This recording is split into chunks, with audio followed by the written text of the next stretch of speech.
Everyone, आप सभी को दशहरे की हार्दिक शुभकामनाएं। इसी के साथ आज गांधी जयंती भी है, तो गांधी के जो पीस और नॉन वायलेंस के प्रिंसिपल थे, हमें वो भी अपने दिल में जिंदा रखने होंगे और अपने कार्य भी उसी दिशा में करने चाहिए। आइए आज बात करते हैं इस नवरात्रि सीजन जो गरबा देखने को मिला उससे रिलेटेड क्या क्या चीजें हमने नोटिस की। इंडिया में नवरात्रि बड़े धूमधाम से मनाई जाती हैं। लोग पूजा करते हैं, कन्या भोजन कराते हैं, कंजक का प्रसाद खिलाते हैं और गरबा भी करते हैं।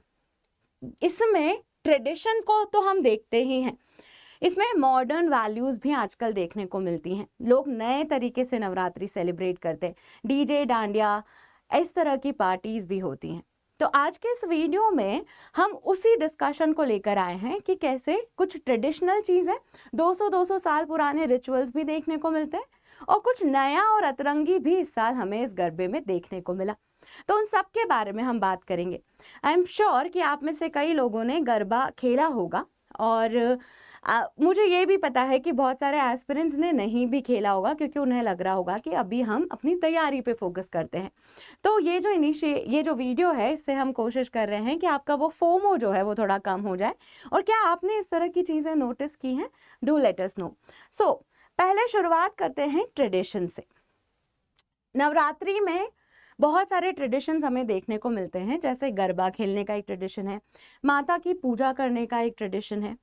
उसी में ही एक ट्रेडिशन अतरंगी सा और हमारे लिए जो नया है तो ये बहुत पुराना ही, पर हमें कुछ टाइम पहले ही पता चला है, उससे रिलेटेड बात करते हैं। ये 200 साल पुराना एक रिचुअल है जिसमें नवरात्रि के 8वें दिन लड़के साड़ी पहनकर गरबा करते हैं। वैसे मैं आपको बताना चाहूँगी कि गरबा एक ट्रेडिशनल डांस है जिसमें लड़कियां प्रोमिनेंटली इस डांस को करती है। जो गरबा शब्द है वो गर्भ से आया है, जिसका मतलब होता है वूम्ब। वो रिप्रेजेंट करता है डिवाइन फेमिनिन एनर्जी को, यानी कि शक्ति को। बट नवरात्रि के 8वें दिन अहमदाबाद के एक पर्टिकुलर एरिया में लड़के साड़ी पहनकर गरबा करते हैं। कारण क्या है? कारण है एक स्टोरी में साधुमा नाम का एक कैरेक्टर है और इस गरबे को साधुमा का गरबा ही कहा जाता है। तो साधुमा जो है, लोगों का ऐसा मानना है कि साधुमा जो है उनको मुगल एक इंसान दासी बनाना चाहता था। उसके चलते ही साधुमा ने बारोद कम्युनिटी से मदद मांगी।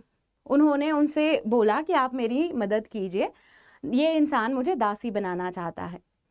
पर बारोद कम्युनिटी के किसी भी इंसान ने उनकी मदद नहीं की। हुआ यूं कि इन सब में साधुमा ने अपने बेटे को खो दिया।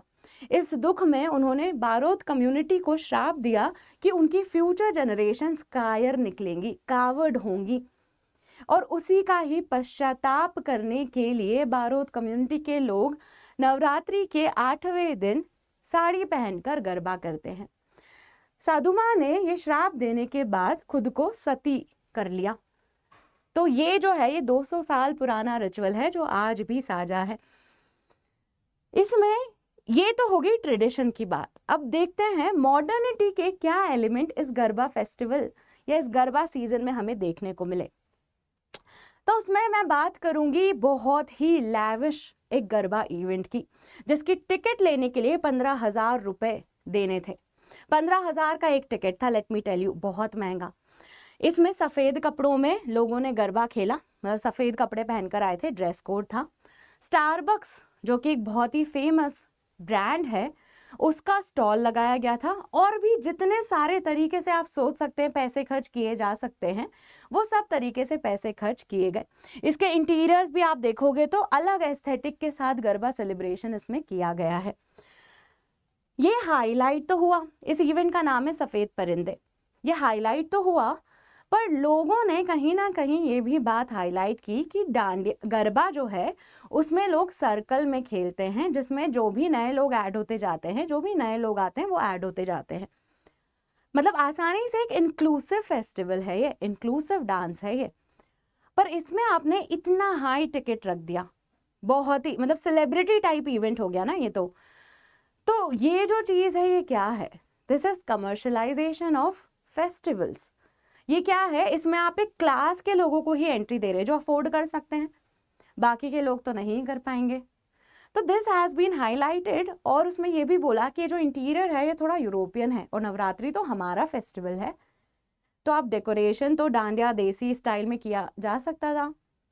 So this has divided the people, कि अब एक क्लास फिनोमिना भी देखने को मिलता है हमें नॉर्मल फेस्टिवल्स में। इसके अलावा एक और इवेंट है which I wanted to point out, वो है ये, जिसमें एक दलित स्टूडेंट जो 25 साल की है, उनका नाम है रिंकू वानकर। ये जो स्टूडेंट है ये अपने दोस्तों के साथ गरबा खेलने गई। इस गरबे के टाइम पे ही कुछ लेडीज ने, कुछ महिलाओं ने इनको अटैक किया और कहा कि आप दलित हैं, आप अलग हैं, आप हमारे साथ नहीं खेल सकती। मामला इतना बढ़ गया कि उन्होंने उनको बाल खींच के, रिंकू के बाल खींच के उन्हें पांडाल से बाहर किया। केस कंप्लेन हो चुका है, एफआईआर भी है और उनके अगेंस्ट में केस भी दायर हो गए, बट इट शोज कि गरबे को कास्ट के डायमेंशन पे भी हम एक फैक्टर देख सकते हैं। पहले हमने क्लास के डायमेंशन पे देखा, ये हमें क्या दिखा रहा है, कास्ट के डायमेंशन पे कैसे डिस्क्रिमिनेशन होता है। समाज में बहुत तरह के लोग रहते हैं। अगर मैं औरतों की ही बात करूं तो सारी औरतों की प्रॉब्लम सेम नहीं है। Upper caste women have different problem, Dalit women have different problem. ये उसी का एग्जाम्पल है और इसी कॉन्सेप्ट को सोशोलॉजी में इंटरसेक्शनैलिटी कहा जाता है। बेसिकली आप इन जनरल भी ये टर्म सीख सकते हैं। इंटरसेक्शनैलिटी मतलब आप मल्टीपल तरीके से डिप्राइव है। विमेन होने की वजह से कुछ कुछ डिस्क्रिमिनेशन औरतों को झेलना पड़ता है, बट सारी विमेन एक जैसी नहीं है। दलित विमेन की अलग प्रॉब्लम है, अपर कास्ट विमेन की अलग प्रॉब्लम है, ट्राइबल विमेन की अलग प्रॉब्लम है, मुस्लिम विमेन की अलग प्रॉब्लम है, जो लेस्बियंस हैं उनकी अलग प्रॉब्लम है। तो विमेन खुद में ही एक होमोजेनस कैटेगरी नहीं है, हर विमेन की अलग अलग प्रॉब्लम है। ये इंटरसेक्शनैलिटी वर्ड से एक्सप्लेन हो सकता है, बट ये शब्द या कॉन्सेप्ट सिर्फ विमेन तक कन्फाइंड नहीं है। ये कॉन्सेप्ट जो है ये आप अलग अलग चीज़ों पे अप्लाई कर सकते हैं। फॉर एग्जांपल डिसेबल्ड मुस्लिम, अब इसमें दो इंटरसेक्शनैलिटी दिख रही है, जो दो सेक्शंस हाईलाइट किए गए हैं। एक तो डिसेबल्ड जो कि अगेन एक डिसप्रिविलेज है, सिमिलरली एक रिलीजियस माइनॉरिटी मुस्लिम। तो ये जो है ये एक इंटरेस्टिंग फिनोमेना है जिसमें मल्टीपल डेप्रिवेशंस हाईलाइट किए जाते हैं। इंटरसेक्शनैलिटी सिर्फ विमेन स्पेसिफिक नहीं है, but because the event gets associated with this तो आप उससे समझ सकते हैं। नाउ अगर हम गरबा सीजन की बात करें तो इस पूरे गरबे में आपको एक चीज बहुत क्लियरली दिख रही होगी, विच इज मॉडर्नाइजेशन। हमारा जो ट्रेडिशनल वैल्यू है, जिस तरह से गरबा खेला जाता था, अब उसे उस तरीके से नहीं खेलते हैं। आपको इसमें बहुत सारे अलग अलग एग्जाम्पल्स मैं आपको बता सकती हूँ। फॉर एग्जाम्पल जिस तरह के कपड़े हम पहनते थे, अब वो जो चनिया चोली है या फिर और ट्रेडिशनल अटायर्स है, उसकी जगह पर फ्यूजन आउटफिट्स आ गए हैं जिसमें वेस्टर्न कॉस्ट्यूम्स और दूसरे एलिमेंट्स का भी मर्ज होकर लोगों ने अपने स्टाइल के कपड़े बनाए हैं। इसमें कुछ सही या गलत नहीं है, ये एक ऑब्जर्वेशन है जो सोसाइटी के लेवल पे देखने को मिलता है। सिमिलरली गानों में, जिन गानों पे आप गरबा खेलते हैं उनमें भी बहुत बदलाव आ गए हैं। ये गाने अब अपबीट, डीजे, फास्ट पेस्ड ऐसे गाने हो गए हैं। एक स्लो फॉर्म ऑफ गाना लोगों को इतना पसंद नहीं आता है, वो उस पर गरबा कर नहीं पाते। तो सारे गाने आप नोटिस कीजिएगा थोड़े अपबीट से बजाए जाते हैं।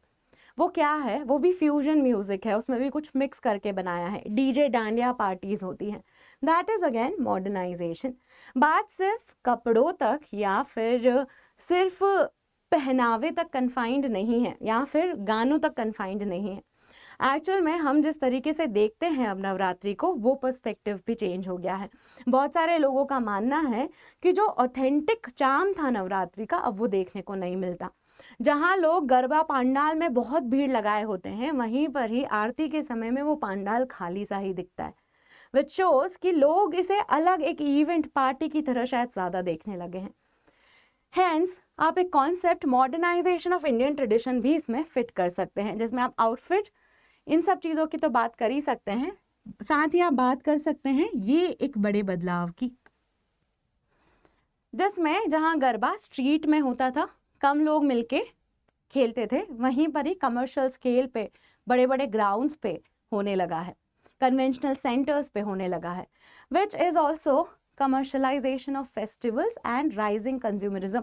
गरबा खेलने के लिए ticket price, costume price, dress coordinate कर रहे हैं, पार्लर जा रहे हैं, बहुत तरह के खर्चे कर रहे हैं। ये क्या है? All of this drives consumerism.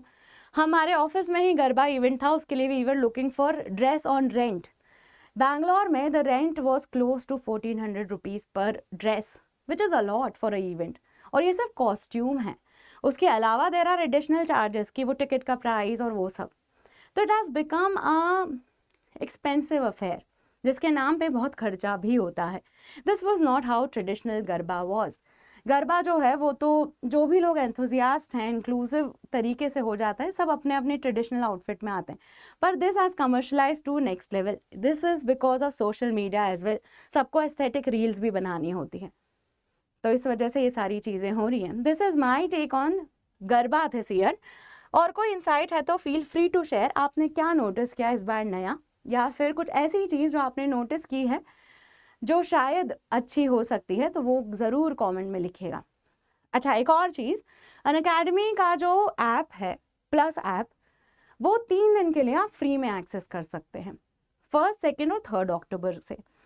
तो ये जो ऑफर है वो आप बिल्कुल एनरोल कर लीजिए। कोड जो है वो MM05 है, इसमें कुछ भी नहीं है, फ्री में आप एक्सेस करके नोट्स, क्लासेस सब कुछ देख सकते हैं। मैं सोशोलॉजी पढ़ाती हूँ, आपको अगर वो भी चेकआउट करना है कि किस तरीके से क्लासेस होती हैं, तो आप वो भी बिल्कुल देख सकते हैं। अनअकैडमी के सब्सक्रिप्शन पर डिस्काउंट भी चल रहा है। ये सब्सक्रिप्शन 24,999 में अवेलेबल है और 1 महीने का फ्री एक्सटेंशन भी इसमें है। कोड है MM05 टू एनरोल योरसेल्फ। अगर आपको इन्फॉर्मेशन पसंद आई है तो please make sure to like the video. आपके और कोई विचार हैं, कुछ और शेयर करना है, ये डांडिया सीजन आपके लिए कैसा रहा, वो सब भी कमेंट्स में बताइए। And thank you for watching.